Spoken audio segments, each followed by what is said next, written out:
যতন বেলায় বেলায় হামবাই তিনি हरनो हांग्राई जेंगजागनाय गोबांमा जागा हांग्राईनि तेर रगबो उद्बोधन नङै दङ म हांग्राईनो रगै हास्तेनि जत ताकुक्तै बुकुक संनो आं आनि पक्ष থেকে हामबाय याफारनान मुसुंगो नक ब्रुम ब्रुम हांग्राई जों पालायो आवान जुवान संलाय जालायमानि साल बुमा बुफा बोसा बोतै आत्मीय स्वजन बुथुम लायै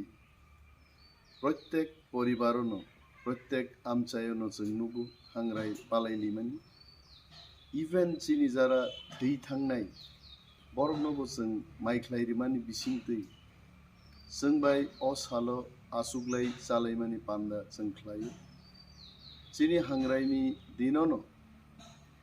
बुइनि दफारगबो केबो पौष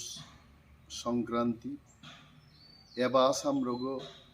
बिहु उत्सव ख्लायमानि जों नुगो जत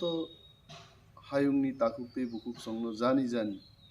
पौष संक्रांति बिहु आबुनि बनरनो हामबाय याफारो ताक्लायनि बिसिनि हांग्राय चिनि बागै स्पेशल हांग्रायिं तुम चिनि थिनांनि जे चबा अ चबाओ दफा थानसा ख्लाय जों तंगै